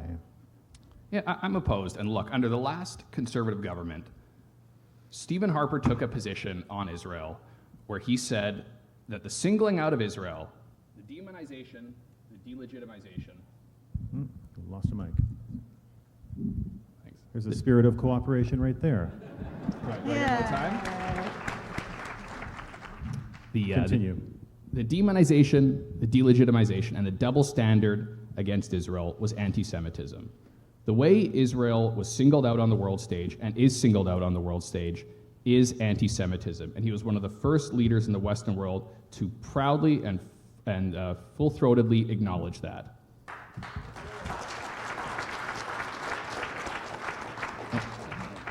And look, it's nice that some of my colleagues have said that they oppose BDS. When this motion came up, dozens of Liberal MPs abstained. And the fact of the matter is, when Stephen Harper took this position, all we heard from the Liberal Party and the other parties that Canada lost its position on the world stage, and Canada wasn't what it used to be. If you read between the lines, this was code word that Canada had become too pro-Israel. That's what this meant, and that's what they believe. As we've seen, Justin Trudeau still funds horrible organizations at the United Nations like UNRWA that single out Israel, that demonize Israel, that delegitimize the existence of Israel. We have said we will withdraw funding from these organizations.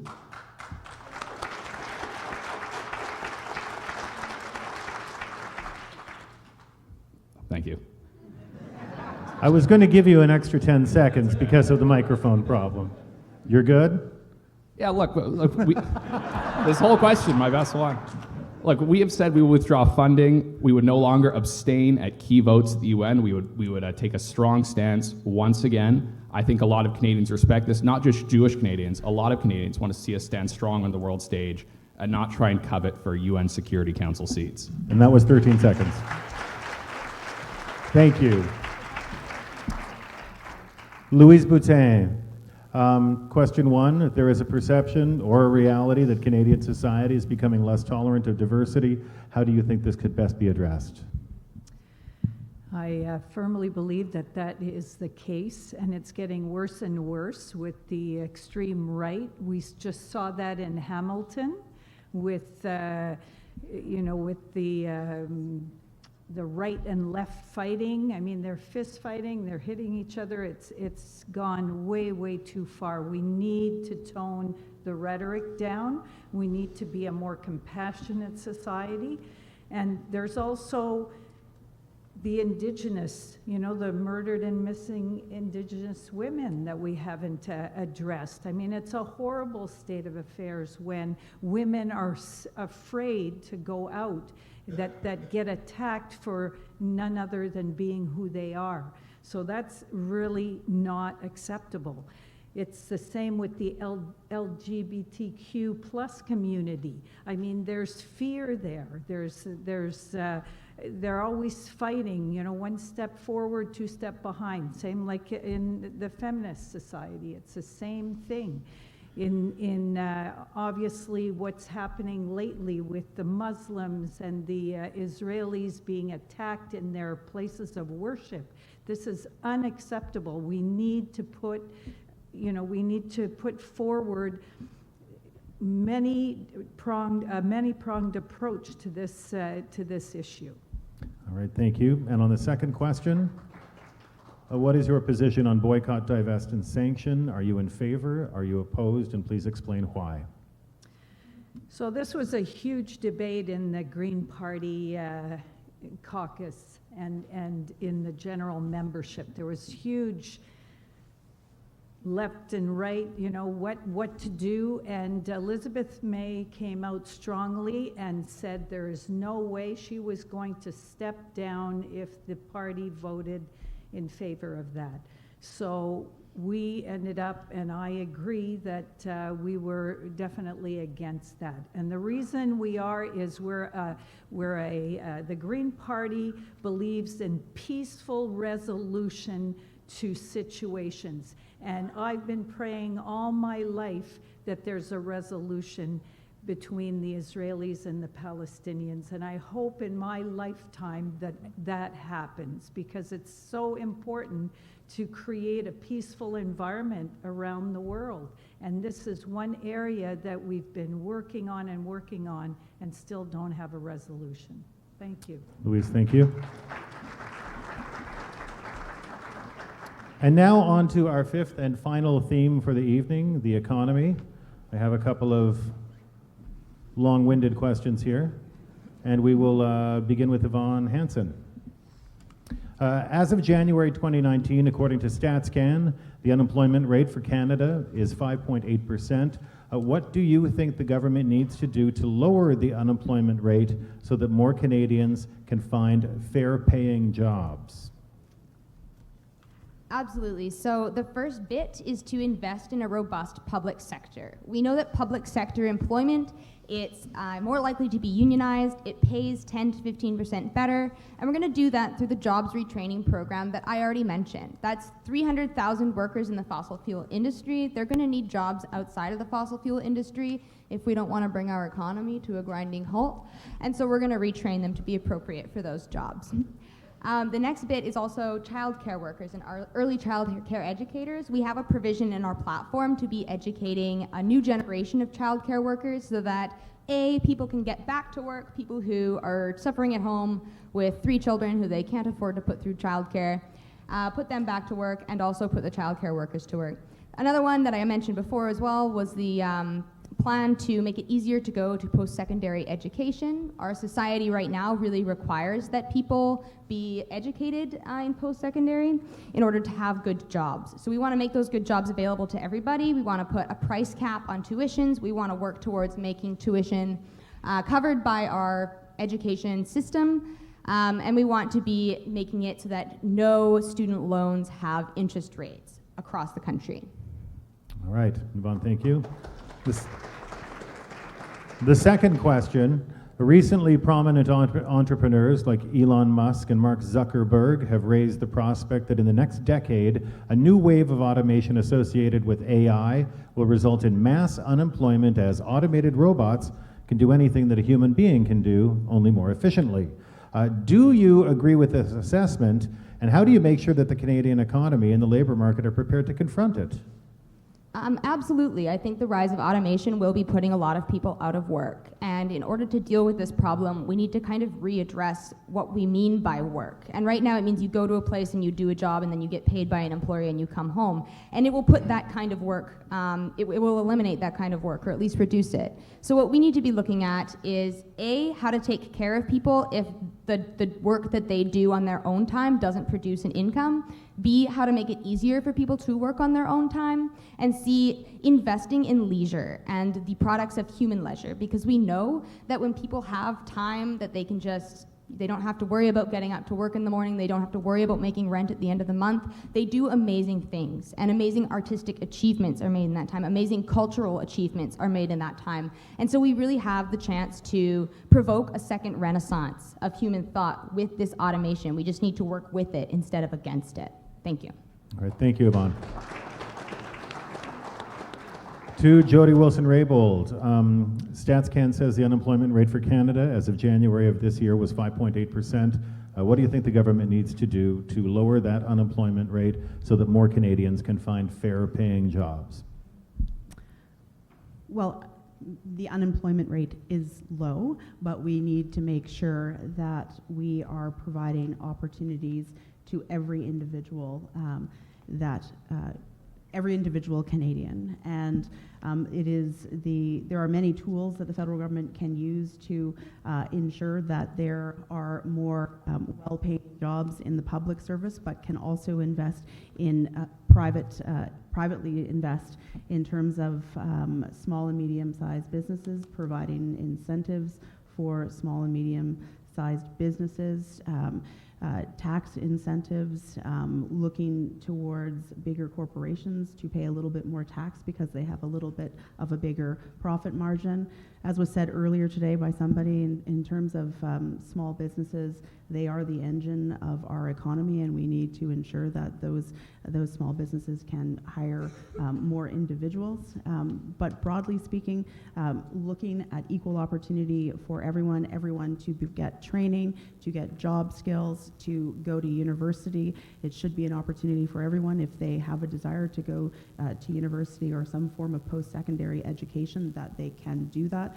I agree with a lot of the efforts and the platforms that actually speak to providing the ability for people to actually have an affordable reality when they leave university in terms of their taxing on their student loans, etc. All right, and on to the second question. There have been predictions that the next decade, a new wave of automation associated with AI will result in mass unemployment as robots take over all of our jobs. Do you agree, and how do you make sure the Canadian economy and the labor market are prepared for automation? Well, I don't actually believe automation is going to take over everything. I mean, we are going to have to still have people that are developing the technology that, we see a robot that is, I saw it on television, that is serving drinks. Mixing cocktails. I mean, those cocktails aren't necessarily the best cocktails that are mixed by a human being, and that's a really bad example. But we need to be, that's where my head is, I don't know. We need to be very vigilant about the rise of AI, and to understand that we're going to need to transition to develop other opportunities for workers. Again, I don't think that automation is going to eliminate jobs. They're just going to be different jobs. When we're looking to moving, as we must, to a green economy, there's a significant amount of innovation that is required. There will be a significant amount of jobs to move towards that green economy. But I think that we need to be very aware of the reality of AI and what it means for us. We had this discussion many times, and I think about that movie, The Terminator. We need to understand it, and I obviously need to think about it more, but we all need to do that. And again, the elimination of the human capacity is something that we cannot do. Thank you. Talib Nur Mohammed, StatsCan says the employment rate is 5.8%. What does the government need to do to lower that rate so more Canadians can find jobs, not just jobs, fair-paying jobs? Yeah, very important question, Stephen. And it's difficult because we often hear that the economy in Canada is actually not in good shape. And in fact, we have a AAA rating right now. We've had the strongest inflow of foreign direct investment in a generation. We've got the best balance sheet in the G7, and as part of that, you have the challenge of now how do you create more employment for people that are not necessarily benefiting from the great statistics and the great growth in the economy. So I think the things that we have done over the last 4 years need to continue. We lowered the tax rate on small business from 11% to 9%. As Jody said, small businesses are the engine of the country. And so supporting small business by making sure that they can hire the workers that they need, making sure that we are investing in housing so that workers can be near the jobs where they are, increasing affordability and reducing the cost of transportation by building strong public transportation systems. These are some of the ways that within this economy we can help people find the jobs that they need close to where they are. But we've also got to fund innovation. We've got to make sure that our economy becomes the economy of the future by ensuring that people are receiving the education that they need, the training and skills that they need to be able to look at the jobs of the future. How are we building in tech? How are we thinking about clean tech? How are we thinking about new ways and whatever the new modes of economic growth are going to be? Canada should be at the forefront of those things. That's how I think we can create the jobs of the future in an economy where we already have 5.5% unemployment. Talib, thank you. And the second question, what do you think will be the impact of artificial intelligence and increased automation? And how would you make sure that the Canadian economy and the labor market are prepared to confront it? So in Stephen's intro, what he didn't tell you is that I'm actually a tech guy. So I build tech companies. I've built a couple of fairly large, fairly successful tech companies. And what I can tell you is that AI is here. It's a part of how we do business today. It is a part of how we increase efficiency in business. It is a part of how we increase revenues. But guess what? You need people to power that AI. You need data scientists. You need people who are working with information systems. You need people who are engineers. You need people who are trained in how to use that intelligence in a way that harnesses human potential. So it is actually an opportunity for us as a country to think about how we are going to innovate around artificial intelligence. Companies like Element AI, a fantastic Canadian success story based out of Montreal, are one of the global leaders in how to actually use artificial intelligence to enhance human employment, to enhance human opportunity. And there are things that robots and AI and automation simply cannot do. They cannot nurture. They cannot care. They cannot provide second opinions on healthcare where people's lives are involved. They cannot do those types of things. So the amount of opportunity that we have in building a creative economy, a thoughtful economy, but an innovative economy that actually uses science and technology and artificial intelligence as a means to an end to increasing human potential and the capacity of humans in this country to grow and to thrive is actually quite remarkable, and it's an opportunity for us to take by the horns and to do something meaningful with. Talib, thank you. Zach Siegel, the unemployment rate for Canada is 5.8%. What do you think the government needs to do to lower that rate of unemployment so that more Canadians can find jobs and jobs that pay fairly?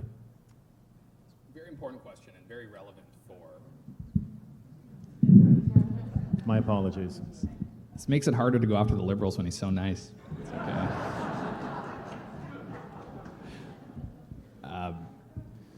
This is such an important question, and it's so relevant for Vancouver. So most economists tell us that our employment situation means that wages should be rising. But wages are stagnating, and stagnating wages is an issue we're seeing across the Western world, but we're seeing it particularly in Canada. And we've seen the trend start since 2015. And this is something we feel so acutely in Vancouver, where everyone here knows our wages are totally detached from our real estate market. Totally detached. And look, when people say they feel stagnating wages in Atlantic Canada and Toronto, they have no idea how bad it is here. Part of the problem is that investment is so down in Canada. Domestic investors are so risk averse, and foreign investors no longer look at Canada as an attractive place to invest. Canada's competitive global ranking of economic competitiveness keeps dropping and dropping. And part of the problem is people from around the world see the direction our government is taking our fiscal policy and our taxation with high taxes and high spending, and they're looking for more competitive places to invest. They're looking at the fights we have over our pipelines, of energy projects, how big things can't get built anymore. They see the fights, they see the high taxes, the high spending, and they're looking elsewhere. We have to have a government back in Ottawa that understands how to support businesses, how to support low taxes, and how to grow wages and grow the economy properly. Zach Siegel, thank you.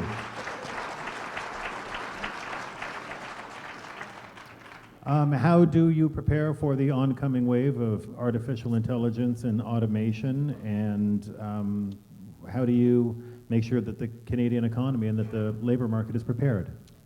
Well, one way is people who are already out of work and are going to be most targeted by automation, we should help them get back to work rather than telling them they can just get retrained down the road. Look, a lot of folks in manufacturing and blue-collar work in the prairies in Alberta and Saskatchewan are out of work right now.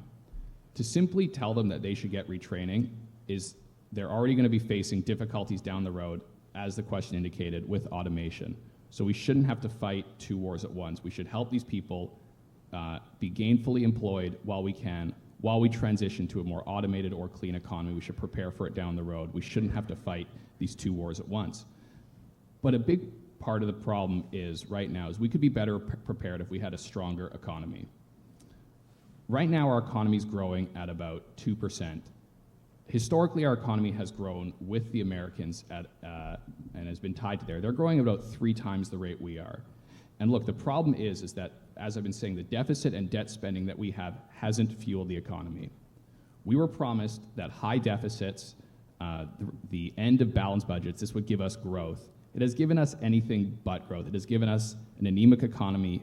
Businesses aren't paying more. Businesses aren't hiring more. We need to be back to a government that lives within its means so we can protect essential services, so the private sector can thrive, and we can once again become a competitive economy where people want to invest. Zach Siegel, thank you. Louise Boutin, what does the government need to do to lower the unemployment rate beyond the current 5.8% and so that more Canadians can find fair-paying jobs? Well, I have to say that I don't think it's because of the last 4 years that the salaries have stagnated. I say that it's happened since 2008 when Stephen Harper was in power. Many things changed. Corporations stayed, the salary stayed the same. One example is Canada Post. Canada Post, the average worker was making $27 an hour. When Stephen Harper came in, he negotiated hard with the unions, and the price, or the salary, went down to $19 an hour. That's a big cut, and that's our federal government, the best paying jobs that we say that we have in Canada. That's not the only place that happened. It happened across the board. I was in IT when IT started, information technology, and I was making as much money back then, 20 years ago, as the IT people today are making with all of the companies that have come in here. So there's a real disparity there.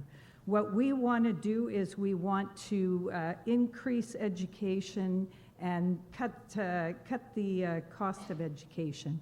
That means that free university education, so more people can be trained for what's coming in the future. We also need to give more small business incentives because what's going on right now is... That is time on the first question. That's okay. The second question dovetails nicely into where you were going, which is artificial intelligence and automation. What do you think the impact will be, and how do you prepare the economy and the labor market for it?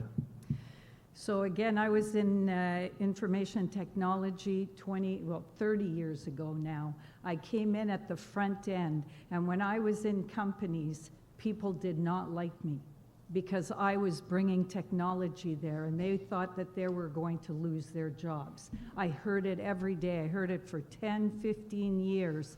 And now people are using small devices, whether it's your grandmother or your 6-year-old son or daughter. So what will transition with AI is it's just going to help us and elevate the jobs. Canada is so strong. We were the leader. I worked for Nortel. We were the #1 high-tech company in the world. And it's very sad that a Canadian company went down the tubes, yet we gave lots of money to GM, and GM is pulling out right now, pulling out in December from Ontario. How many jobs are going to be lost? This is not right. So AI will bring a transition to new technologies and higher education and better paying jobs. Thank you. Louise, thank you. And Naomi Chosik, the first question, what does the government need to do to lower the unemployment rate so that more Canadians can find fair paying jobs?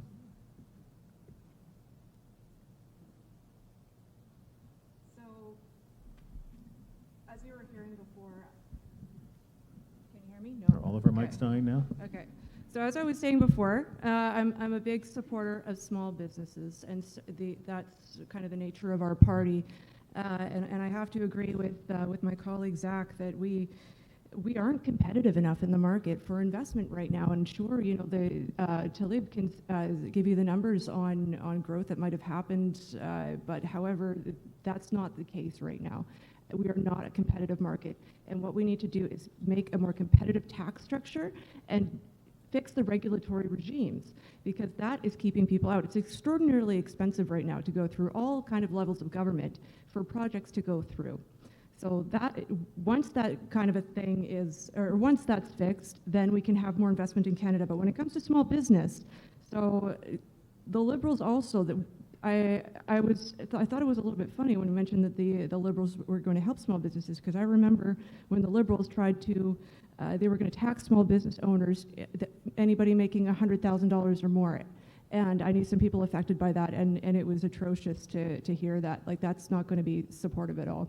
And if you lower taxes, you lower regulations, you abolish the capital gains tax, you put more money, and corporate welfare, all that money, if you invest it back into the market, then those people, small businesses can, they'll have more money to hire more people, to increase their wages. They're the major employers of our, yeah. Okay. And it's time on the first question. And the second question about automation, artificial intelligence, what do you think the impact will be, and how does the Canadian economy and the labor market respond? Well, I have to agree a little bit with my colleague Talib on this one. I think that there's something irreplaceable about humans that will not be replaced by artificial technology. And I also think that we're very adaptable people. And so I don't see a problem with people losing work or people losing jobs. And it's going to be something that we adapt to in our economy. I don't see any problem with that. All right, thank you very much.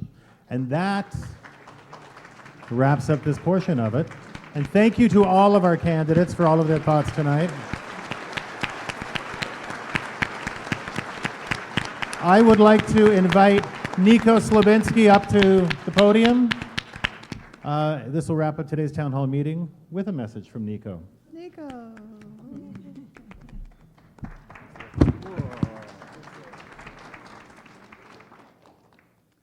Thank you, Stephen. Thank you, everyone. My name is Nico Slavinsky. I'm the director for the Center for Israel and Jewish Affairs. Thank you all again for joining us tonight.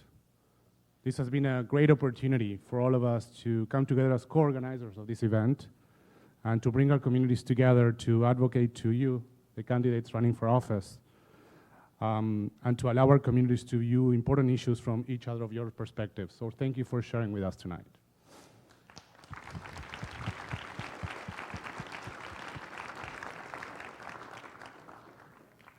We would like to thank all the candidates present here today for engaging with us and for answering the questions submitted in advance by members of our communities. More importantly, you have done an excellent job in demonstrating your differences. You have also identified what you share by putting aside your time, your careers, your social and family lives, and by dedicating yourselves to public service. You clearly demonstrate one vital common theme: a desire to make our country, Canada, a better place.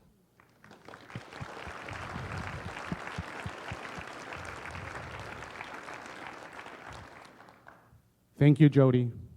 Thank you, Yvonne. Thank you, Naomi, Louise, Zach, and Taleb for your time and for your dedication.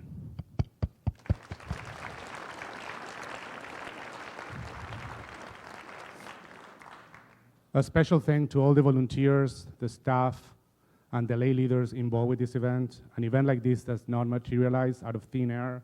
It involves a lot of planning and a lot of time. So thank you to everyone involved in making this evening happen. And thank you also to our moderator, Stephen Quinn.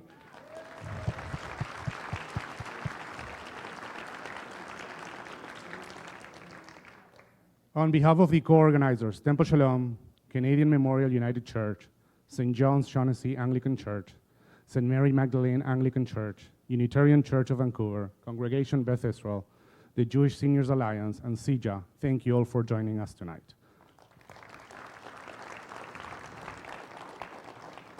Now I'm going to speak to all of you. And please remember the part you play in our vibrant democracy. Polling stations will be open from 9 a.m. to 9 p.m. between October 11th to the 14th. And Elections Canada staff will be on site to help you cast your vote. And general voting day being on October 21st. Please don't forget to vote and do so early if necessary. Thank you again and have a good evening. And please join us at the back for some refreshments and to meet the candidates.